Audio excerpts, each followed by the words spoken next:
as many people were, but compared to what we were used to living with, very different circumstances. My mother also did something very, very unusual for this time. She had myself and 4 younger siblings, all under the age of 11 when my father died. And she, unlike most ladies or women of quality, chose not to remarry. Which is incredibly rare for someone with young children at this time to not remarry. Especially because she now had no natural-born assistant, no patron to guide her children through life. So, that meant that I would have to find other avenues of patronage to assist in that growth. Because as someone born to privilege, as a expectation means things that I would have to do because of who I was born to be, or expected to be. Now, because I had older half-brothers, I would not be expected to carry the family name forward, because that would be their job. More than likely they would serve in government, more than likely I would not. However, the problem is, I was the eldest son of my mother's children. So I had the expectations of leading her half of the family, minus any of the financial ability to do so. And a mother who really, really wanted me to do a good job. Really wanted me to do a good job. I could talk endlessly on this subject, it will bore you to death. I will move forward a bit in time. But that helps you understand the world that I came from. I was born in a way and grew up in my young days in a way that my childhood ended very early. By the time I was 12, my education was over. No more reading, no more writing, no more learning of foreign languages, no more basic things that many gentlemen of my age that I could list you a long list of names. You could probably call them out and I would say highly educated. No college or university for me. I was going to have to find a way in life forward without those other trappings placed around it. Not an easy thing to do, even with the position of the world that I was born into. So, my path was fairly clear. I only had a few ways to grow and bring recognition to myself, and by doing so, my family, because it was my obligation to ensure that my family had its name elevated. One of them was immediately dismissed out of hand, the clergy. Nope. The other avenue, the military. What better way for the second or third son of a family to connect himself, to bring glory to his and his family's name, and to elevate himself in society, and also make fairly decent money on the side, than by serving in His Majesty's Armed Forces. There's a large problem with that, however. There are no British regiments stationed in Virginia. There's an independent company in the Carolinas, there's 2 there, there's 1 in New York, but that's a whole other circumstance. So there had to be something that would bring potential for military service to me. So my mother and my brother, my half-brother Lawrence, set upon a plan that I would, and the Fairfaxes, who were friends of ours through marriage, would send me off to the Navy. It worked in theory for about 2.5 weeks, until my mother got a letter from her brother in England who said, "This is a terrible idea." For 2 reasons. One, I'm not privileged enough to be able to purchase commissions to rise in rank as time goes on. So if I join as a midshipman, I will stay probably as a midshipman for the majority of my lifetime. And there will be no potential for advancement. Second, if I decide not to join the British Navy, but instead join the British merchant navies of sorts, I have a very high likelihood of being taken by a British ship, pressed into service, and being a jack-tar before the mast for the rest of my life, and dying by the time I was 23 years old. Neither of them sounded like a great idea at the time. So my mother removed her support for this, and the Navy went up in smoke. It worked out fairly well, though I get horribly seasick. So the next thing that came, the next opportunity, was to serve in my brother's stead. So my brother Lawrence, my elder brother Lawrence, guided me, assisted me.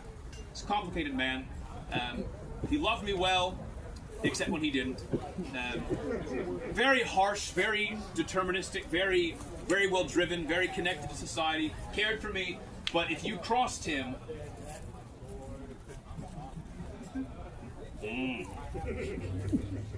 did not go well. For example, when my mother removed her support to go join the Navy, Lawrence enacted a part of my father's will that let him sell off the better portion of the property that my mother and I were living upon out from underneath her. That's the kind of man Lawrence is. Now again, supported, kind, present.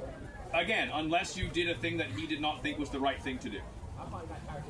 So he had been serving, he had served against the Spanish at Cartagena years earlier, the details of which don't matter very much. One of the few survivors from that conflict from the colonies.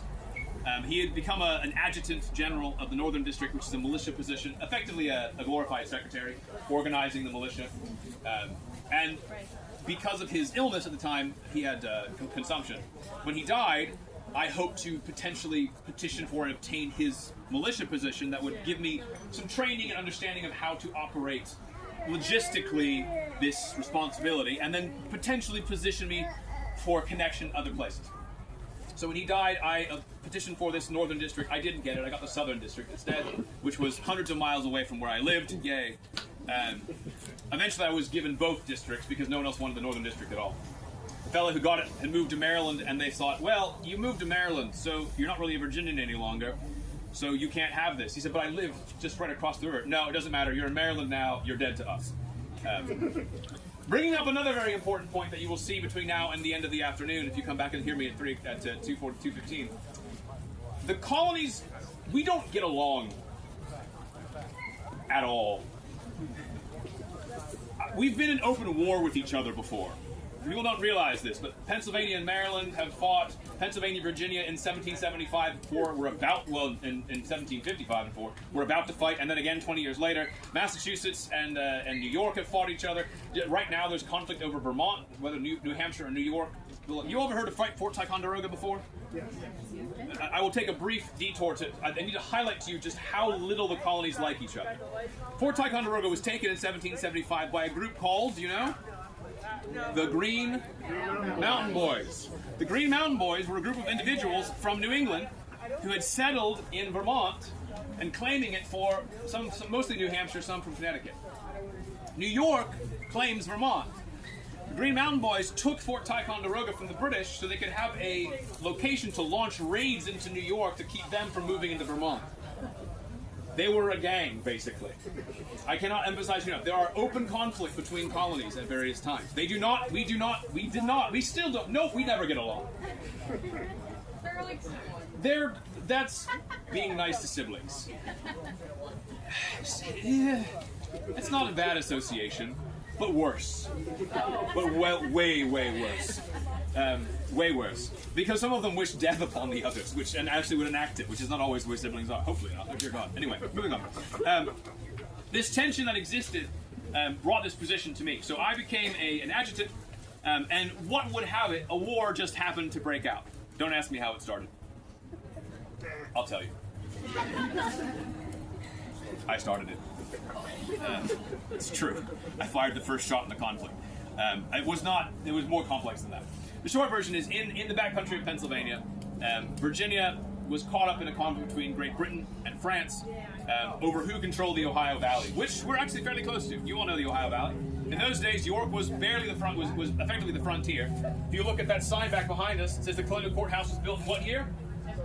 1754, which tells you this is very much frontier in those days. So anything west of here, past the Laurel Highlands, up over down towards where Pittsburgh is, Fort Pitt, that was all effectively disputed territory between France and England and the Haudenosaunee, their name, Iroquois Confederacy, as well as the other native nations who actually lived there. The Delaware, the Shawnee, the Mingo, Seneca, the Miami. How much time do you have? There's many nations who live in that small region. England wants it, France wants it, we want it, so we can't let France have it. France wants it, so we can't have it. The folks who actually live there are saying, we live here, excuse us. Complicated business. So this tension had been brewing for quite some time, basically over trade. England had done so well previously that they had taken much of France's trade with these native nations away from them. France wished to reestablish this. One, by building a string of forts to control the area, but also by reestablishing connections with their native allies. And we knew this at the time, that France was very good at working with native allies. England, not so much. So we had a slight advantage and wished to maintain this advantage. Because of my position in the militia, I was given the responsibility to take a message from Williamsburg all the way to basically Lake Erie, to deliver to the French from Virginia, to tell them to leave the Ohio Valley because Virginia claims it, even though Pennsylvania claimed it at the time. We were right. And to leave. So my job was to just travel. So I took this letter and thought a great opportunity. I was commissioned a major in the militia at the time. And at the tender age of 21 years old, thought I knew everything. That's so very kind of you to say. I was absolutely wrong.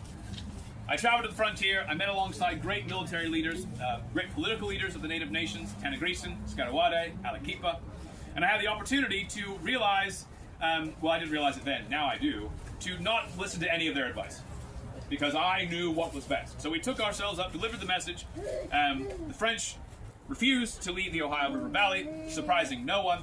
But the second part of my responsibility was to see what their plan was. And it was very obvious. They made no show of hiding it. They were planning an invasion of the Ohio Valley. Hundreds of canoes, bateaus, troops, alliances with native nations, threatening various native nations to come and join them once again.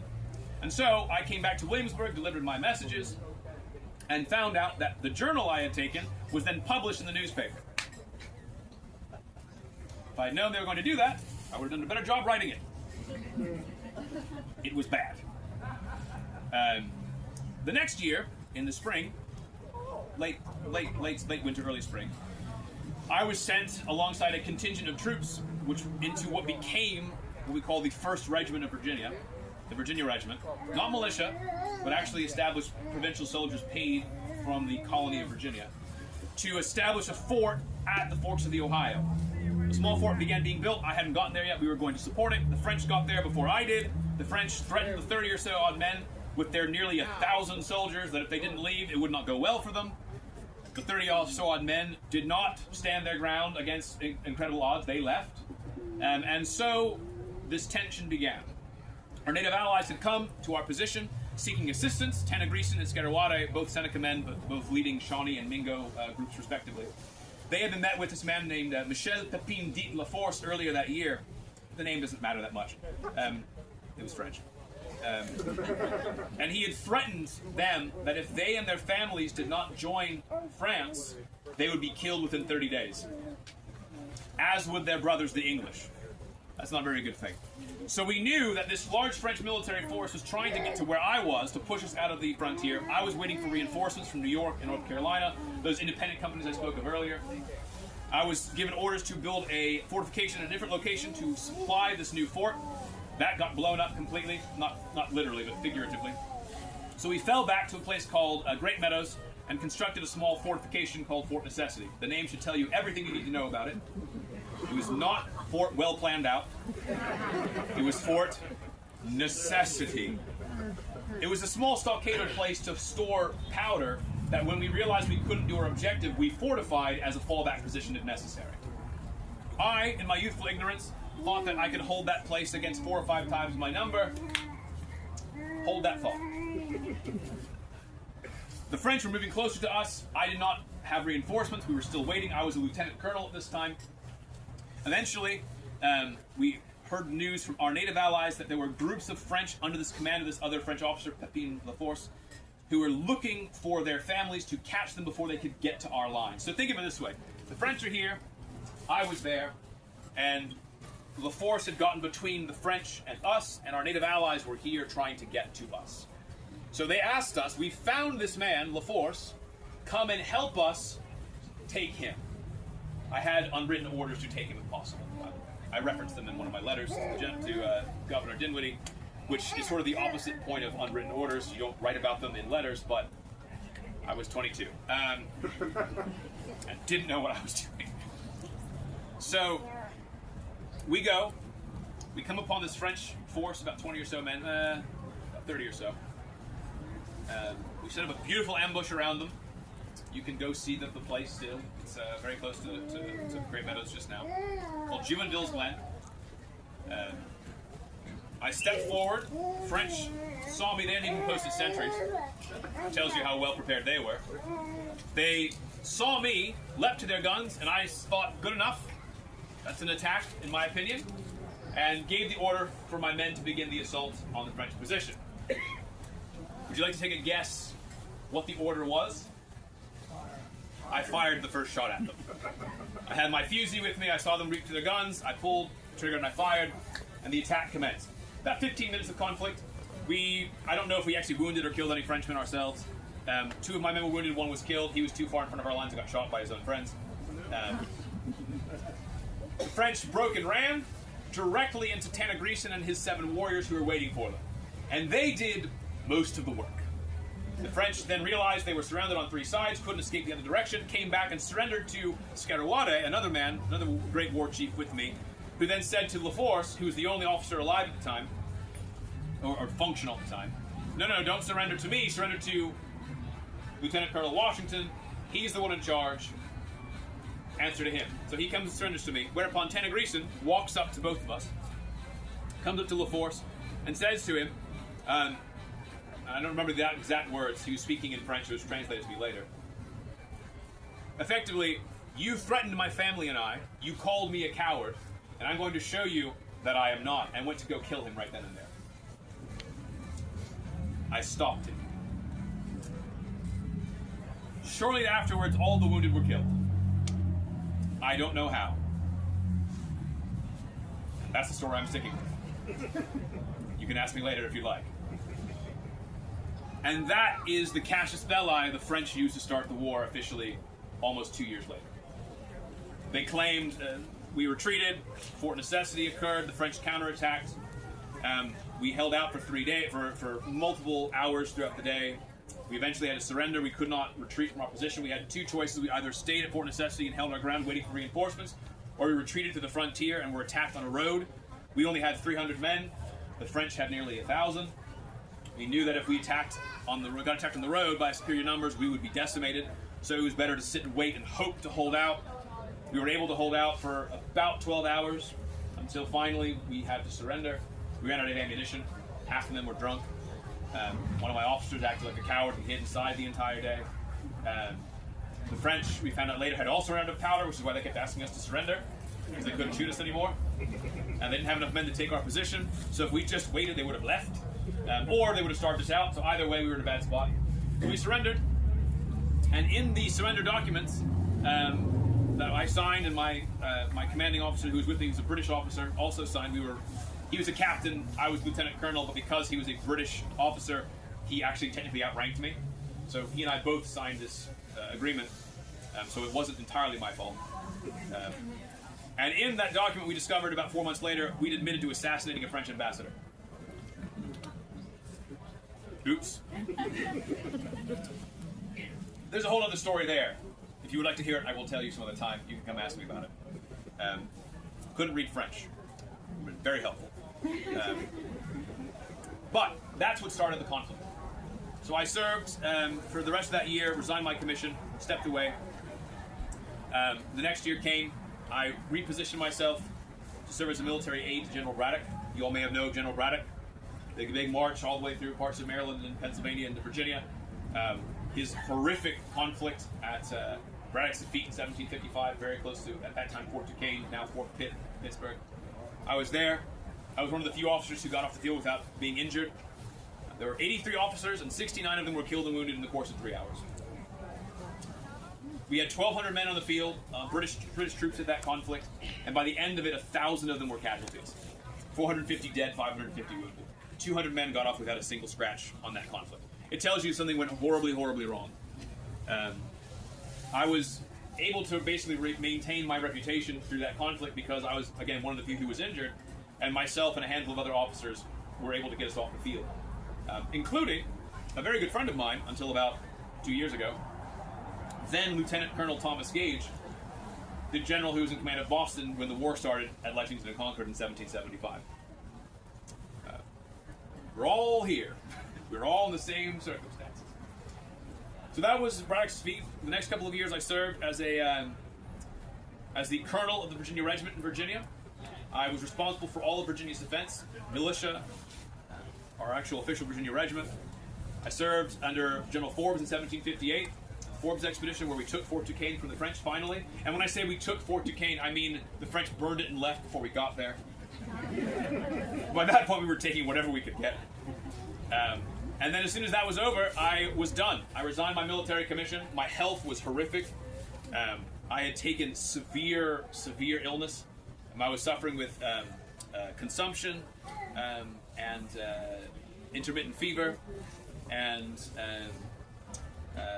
bloody flux. And how much time do you have?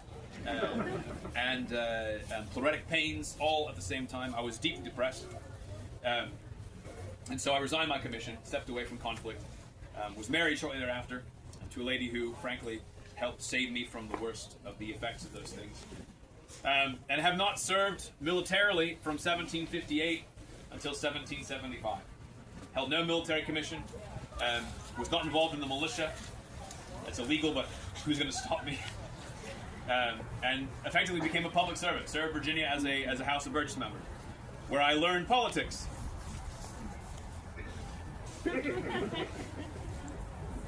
I was sitting alongside men who were all born to privilege.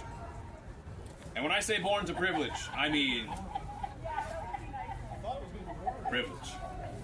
Some, not, a handful, but for the most part, knew this, had been trained for this, had gone to university and colleges, had been bred since birth and trained since birth to be men of government. And here I am, a man from the 7 Years' War, a soldier, who has no military experience, has no political experience or training, who had simply been shot at for the better part of 4 years, and had managed to survive.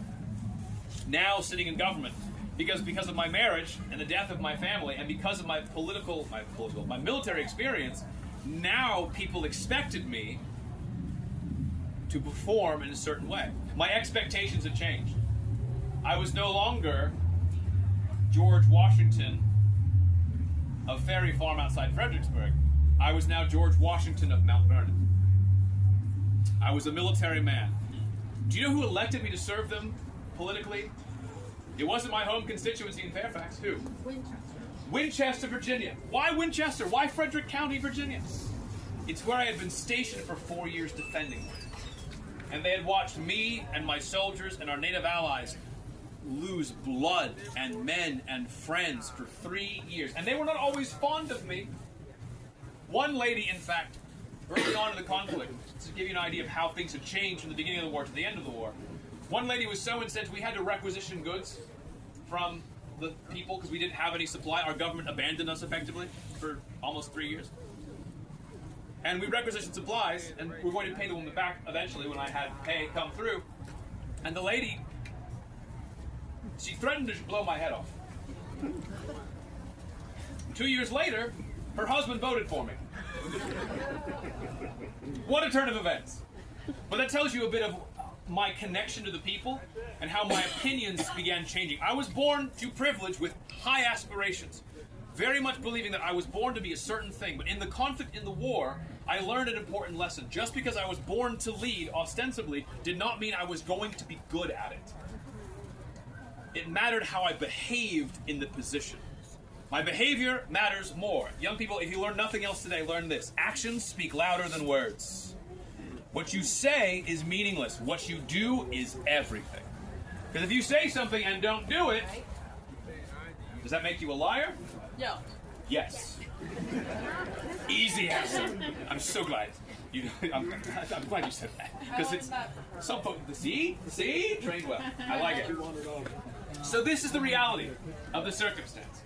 This is the circumstance that pushed me into political office. I served the people imperfectly, but I had served them.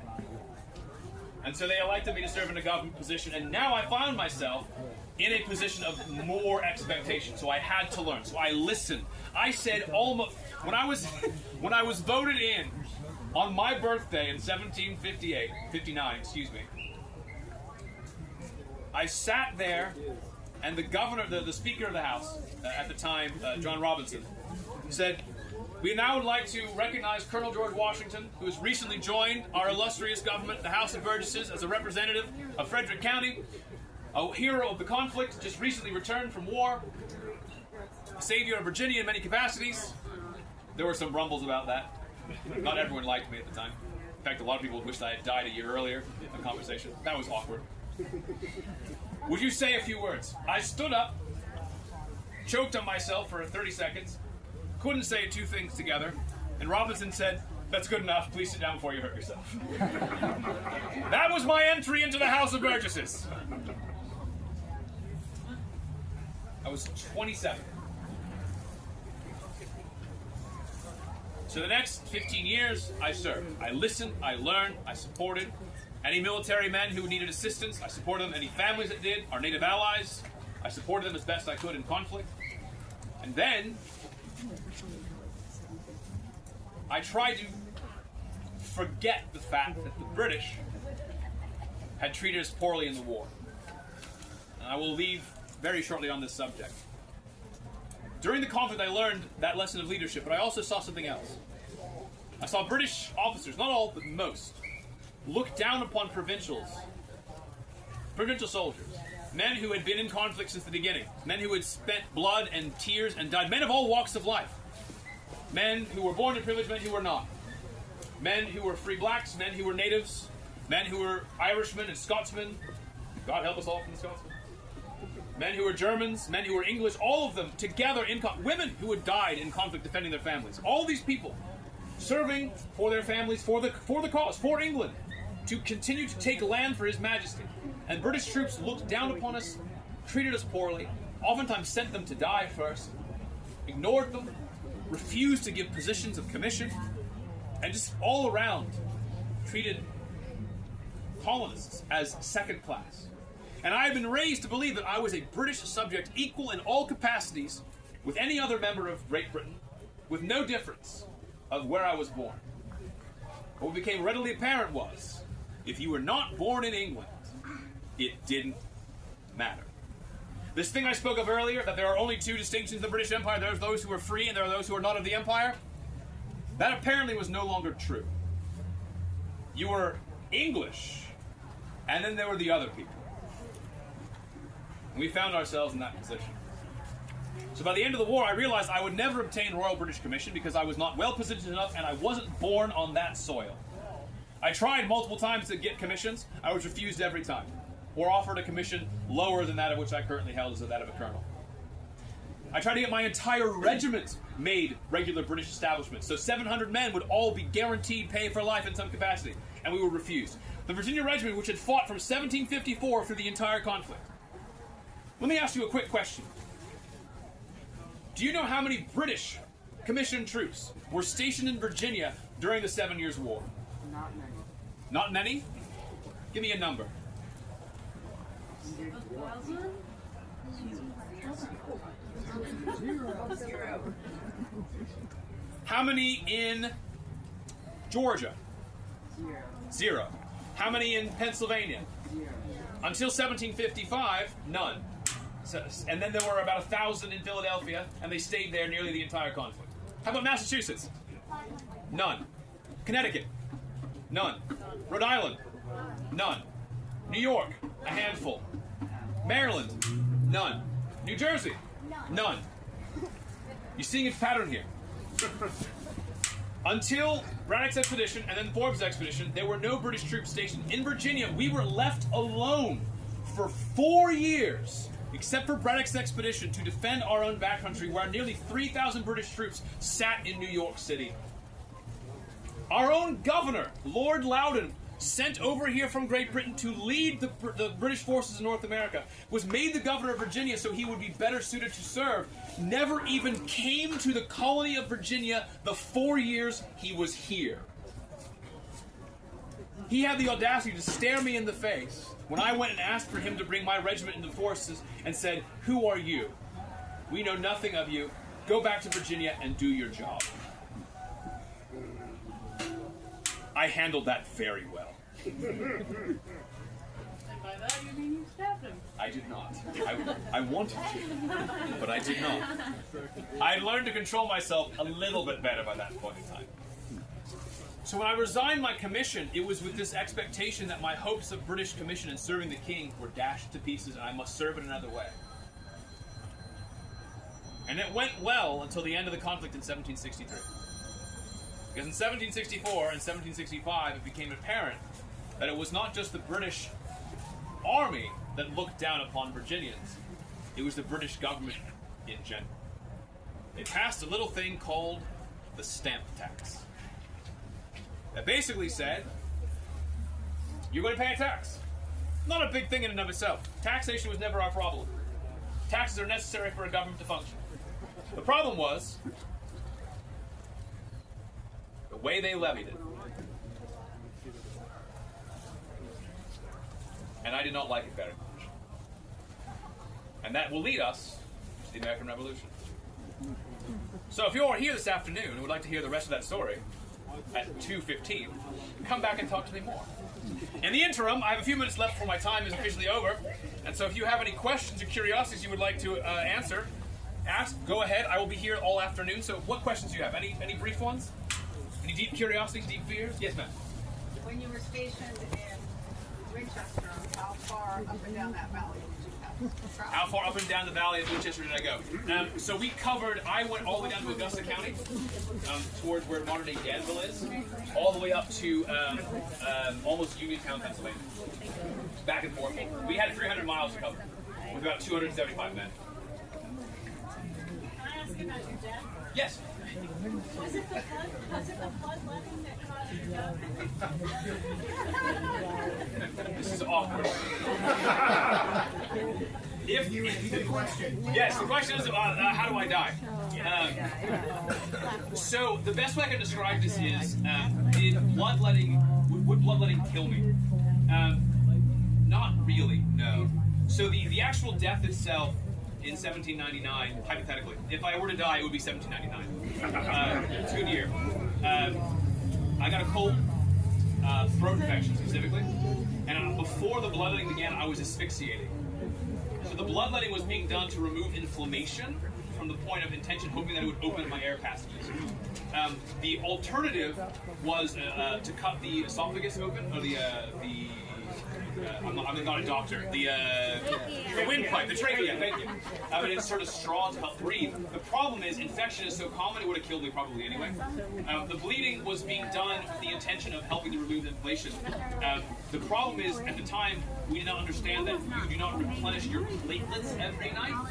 The blood will replenish itself very quickly, but the binding agent that stops wounds does not. So I was not able to fight the infection. So it weakened me, but based on the actual illness itself, I was probably going to die regardless. So it did not help. It may have hastened it somewhat, but more than likely it was not the cause of the death itself. I've been unhealthy for a year. I survived in 1797, I think it was. I had a cancerous particle out of my thigh, with a cutaneous form of anthrax, we think.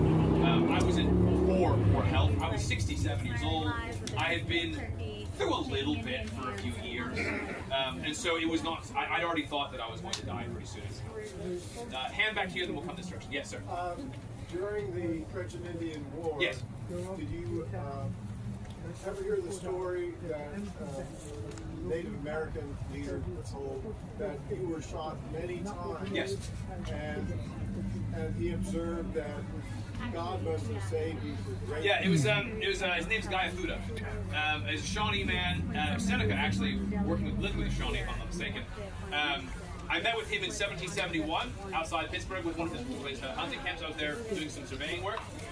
And he related that he had been at Braddock's defeat and had said, oh, I was involved in conflict, we tried to kill you multiple times. It was very common. So no, I'm well aware of it.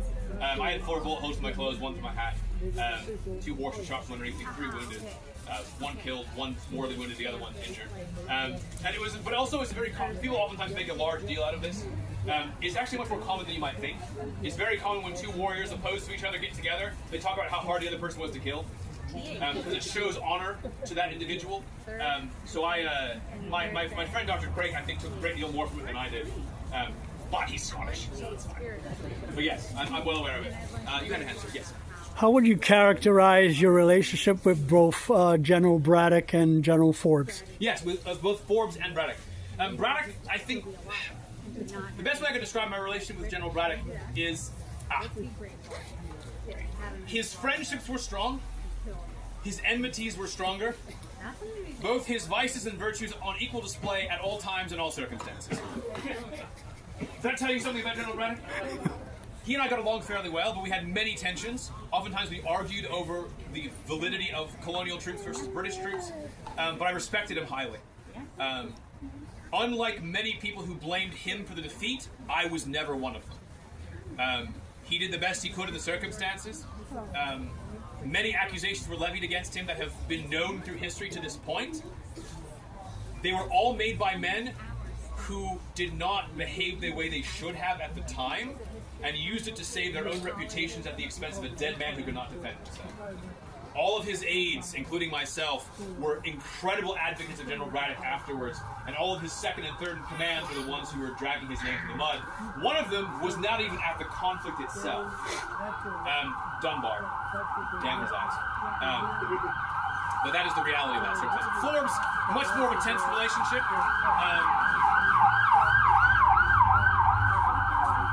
He thought the Virginians were very valuable, unlike Braddock, the same way. But he did not like some of what he thought to be my political positioning at the time. Yes. How did you get French aid in the Revolution? How would I get French aid in the Revolution? We'd have to win at the right time, at the right place. And we would have to have a government in place to get that aid, otherwise they would never help us. So the Articles of Confederation and our victory at Saratoga were the reason that we the French aid. Officially. There was a hand back here, then a hand here. Yes. We'll go here, then we'll go there. Yes. For the people who ride in the horses and more than any of the horses? Quite often. Yes, they did. There's a hand in the back, I believe. Do I remember correctly? Is there one? Did that hand go away? No? Good? Excellent. Well, I will stand out here for a while. If you have questions, come and talk to me. I am a person like anyone else, and I will hopefully see some of you later on this afternoon. Enjoy yourself, friends.